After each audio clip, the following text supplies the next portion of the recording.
Hey everybody, Scott here. Hope you are having a great start to the new year. It's been a long time since I posted and there's multiple reasons. First of all, we had some pretty serious family health issues and a lot of you that are very close to me. I apologize I haven't kept you up to date, but everything's fine, everything's good, everybody's healing, and it will all work out.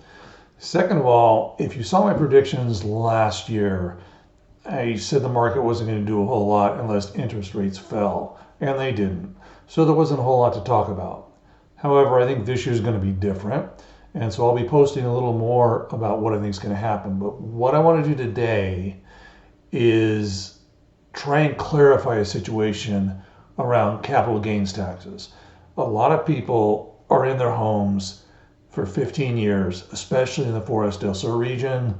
You've got a huge gain and you think you can transfer that over to the next house, but Uncle Sam and Uncle Gavin are going to step in and take a huge chunk of that, and that limits your options. So what I want to do with this video is kind of show you what the laws are, how it might impact you, and then in later videos we might find solutions. So let's take a look. I hope you learned something.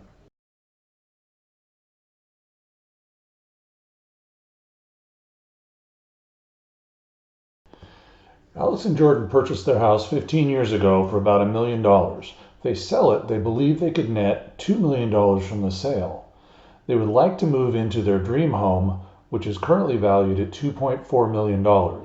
With a combination of the loan they pay down and increased income, they think they can afford the extra $400,000. So their $2 million home has a $1 million gain, and this leaves a $400,000 gap for them to buy their new home. However, what the seller hasn't calculated in many cases is the tax hit. $500,000 as a married couple of the gain is tax-free. However, the other half is taxed by both federal and state. And in California, that number can be as high as 33%, or in this case, $165,000, making their gap a lot larger.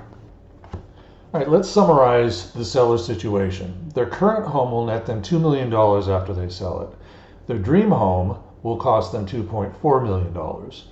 This leaves an initial gap of $400,000. However, they had not planned on the taxation of the excess capital gains, and that tax is $165,000, creating a new after-tax gap of $565,000, which is almost a 50% increase over what they expected. So Alex and Jordan, and probably a lot of you, have a first world real estate problem. You've been fortunate enough that your home's appreciated significantly, but now the government is going to take a piece of any additional gain.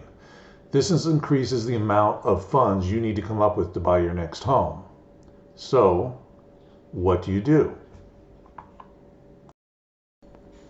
What I find is most people have the same bad idea and they make the same mistake, and that is waiting for their home to appreciate further to lower that gap, to make up the difference.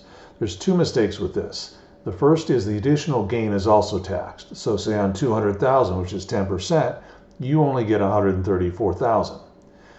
Mistake number two is at the same time, the neighborhood you want to move to does not wait for you. It also goes up 10%, and since it's valued higher, that's $240,000, and there's no tax break.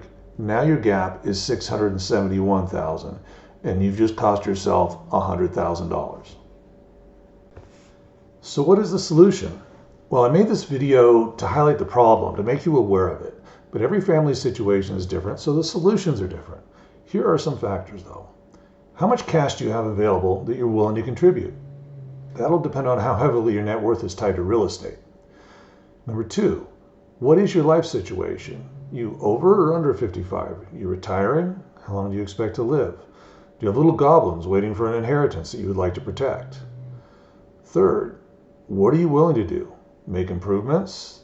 Are you willing to be a landlord? Adjust your expectations down, or maybe take on a larger loan for a short period of time? And probably most important is who is on your team. This is not a time to go for the Walmart of advisors. You need a financial advisor who works with more than stocks and bonds.